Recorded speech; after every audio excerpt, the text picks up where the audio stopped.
Sanfte Grüße und สวัสดีค่ะ vorab, nö, wir sind nicht in Italien oder bei der nächsten Ben Hur-Produktion. Wir sind, genauer gesagt, im archäologisch-römischen Park in Xanten.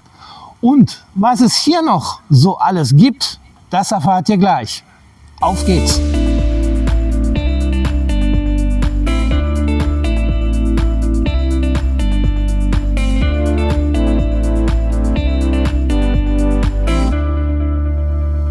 Mann, oh Mann, römische Geschichte. Was war das in der Schule ein langweiliger Stoff? Cäsar hier, Nero da, bla bla bla. Aber hier im archäologisch-römischen Park, da fühlt man sich schon wie bei Asterix und Obelix zu Hause.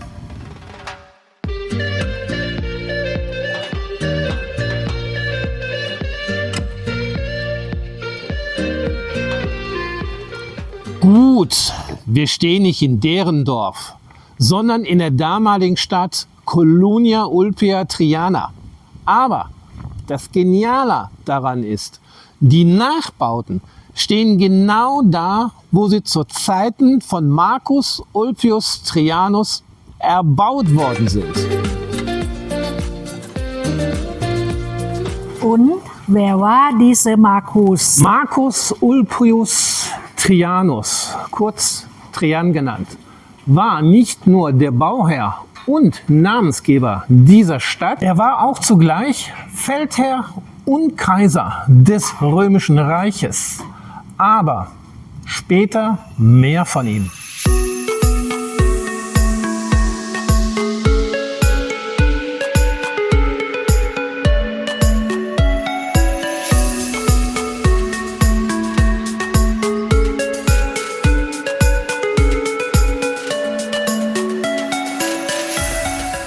Papa, wer sind diese Römer? Also dafür müssen wir noch weiter zurück in die Zeit reisen und kommen laut einer Legende zu einer Wölfin, die die beiden Brüder Romulus und Remus gesäugt hat. Danach, so ungefähr 753 vor Christi Geburt, hatten die Jungs Bock, eine Stadt zu bauen. Und Romulus hatte die glorreiche Idee, sie Rom zu nennen. Und so wurden aus den Bewohnern Römer.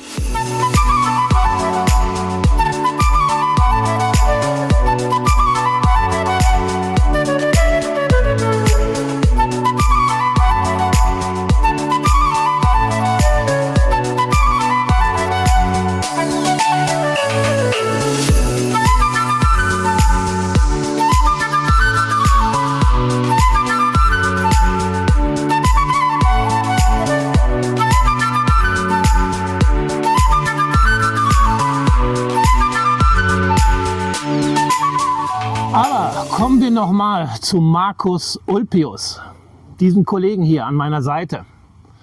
Als Knabe wurde er 53 vor Christi als Sohn eines Statthalters in Italien geboren und wurde früh durch seinen Vater in die politisch-militärische Laufbahn integriert. Früher musste man seinen Job von der Pike auf lernen, um in der Politik an die Spitze zu kommen.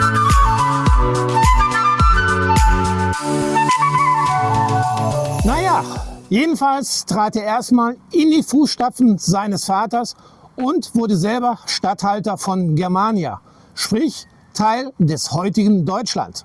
Wenig später mauserte er sich zum Feldherrn und überzeugte mit seinen Taten, dass es ihn an die Spitze zum Kaiser des Römischen Reichs brachte. Und wie groß dieses Reich in seiner Zeit war, soll einmal diese Karte verdeutlichen.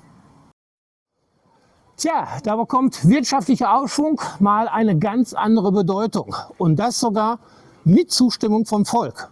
Und heute, 2023, hat man nichts Besseres zu tun, als ein Land wirtschaftlich voll an die Wand zu fahren. Na, herzlichen Glückwunsch, Deutschland!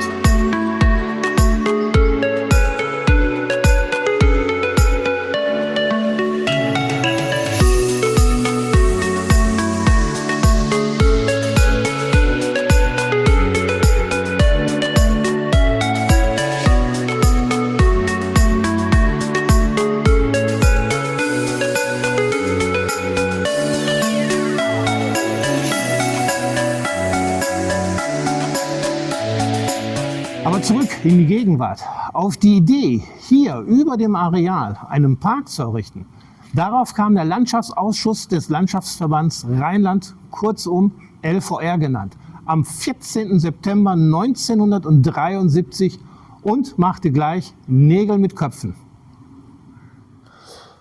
Denn 4 Jahre später, am 8. Juni 1977, waren sie mit ihren Baumaßnahmen fertig und der Einzug der Besucher konnte beginnen. Nur wer jetzt denkt, das war es, der irrt sich ganz gewaltig.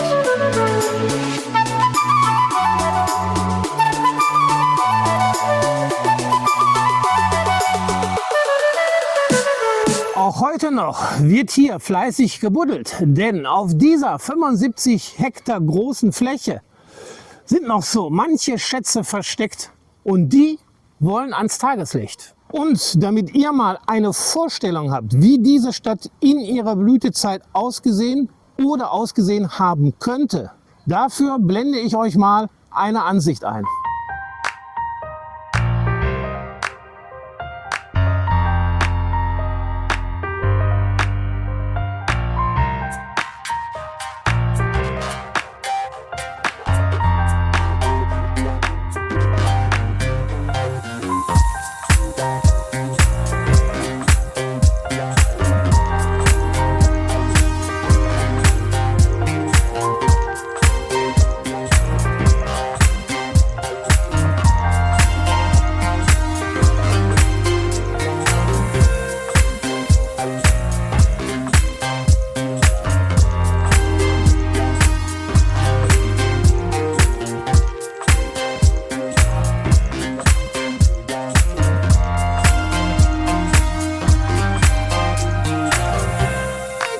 Papa, Ja? es ist so warm heute.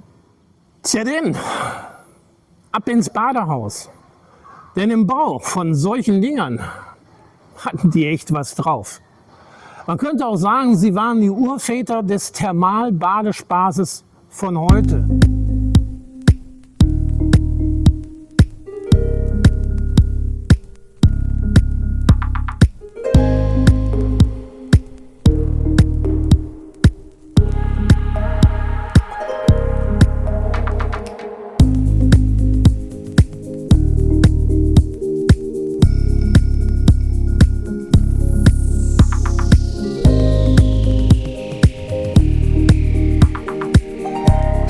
Schon damals stand körperliche Hygiene bei den Römern hoch im Kurs.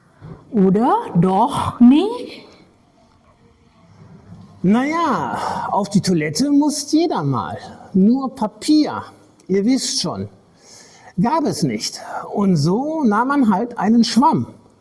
Ja, und der machte natürlich seine Runde. Tja, und den Rest, den überlasse ich mal eurer Fantasie.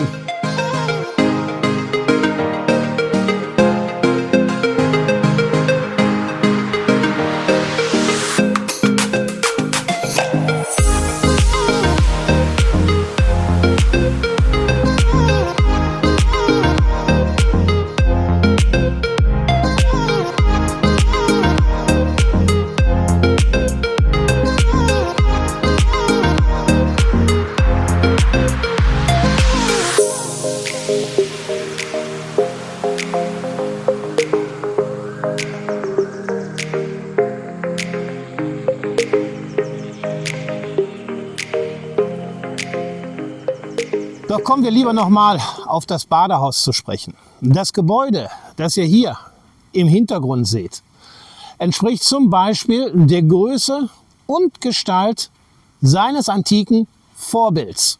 Im Inneren allerdings befindet sich kein Badehaus, sondern das Museum, das am 22. April 1999 eröffnet wurde, um uns Geschichtsbanausen das römische Zeitalter einmal näher zu bringen. Sind wir doch mal ehrlich, irgendwo muss das Zeug ja hin, was man so findet. Aber Scherz beiseite. Das Museum hat man echt mit sehr viel Liebe zum Detail eingerichtet. Also Schluss mit lustig und rein in die gute Stube.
sah eine Gutastube aus? Zu Zeiten der Römer? Riskieren wir doch mal einen Blick.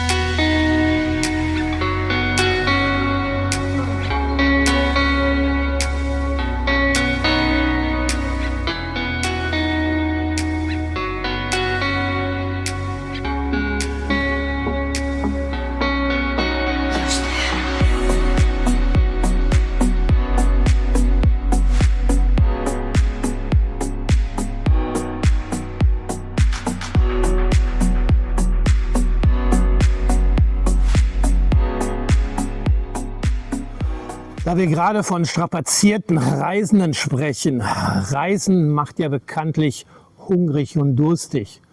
Also lasst uns eine Rast machen und schauen, was die Küche zu bieten hat. Vielleicht haben wir ja Glück und es gibt Wildschwein heute. Ja, ist ja schon gut. Das habe ich jetzt auch verstanden. Danke.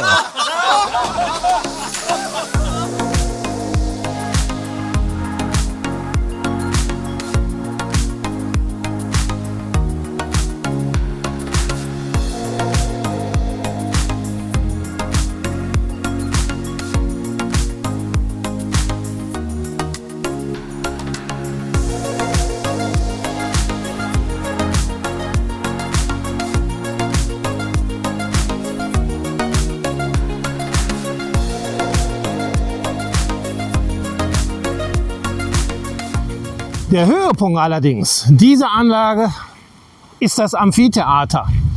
Und das schauen wir uns jetzt mal ein wenig genauer an. Kommt mit!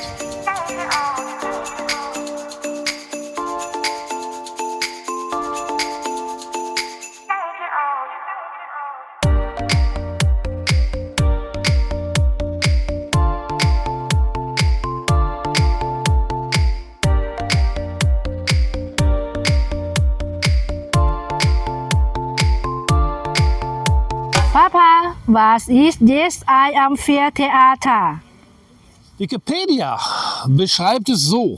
Ein Amphitheater ist ein Rundtheater der römischen Antike. Typischerweise ohne geschlossenes Dach, aber unter Umständen mit einem Segeltuch bestückbar, um eine rund oder oval angelegte Arena mit stufenweise steigenden Sitzreihen. So Wikipedia.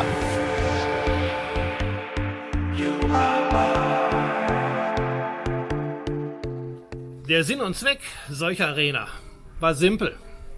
Das römische Volk damals schön bei der Stange halten, damit sie nicht auf unsinnige Ideen kamen.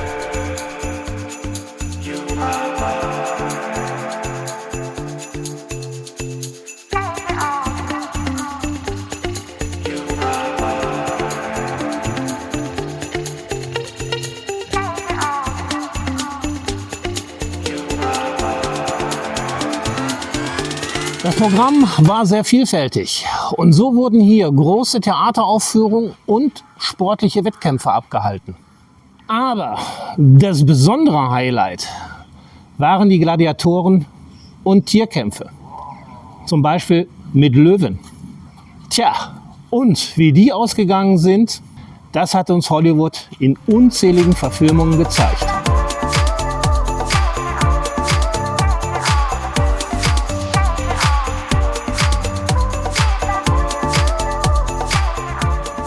Doch eins war sicher, die Hütte war immer bis auf den letzten Platz besetzt, denn das wollte sich keiner entgehen lassen.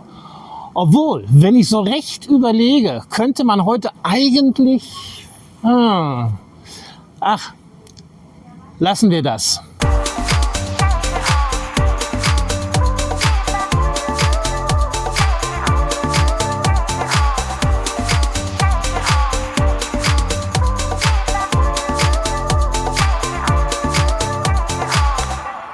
Wo waren wir gleich? Ach ja, Amphitheater. Wie gesagt, nicht nur früher brannte die Hütte bei Veranstaltungen.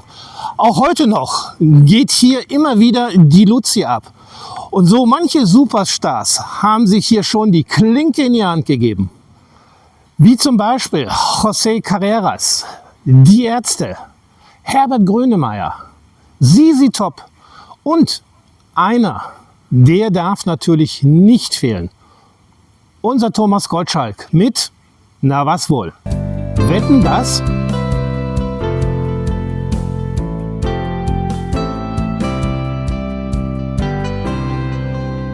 Aber nun zu unseren Wette.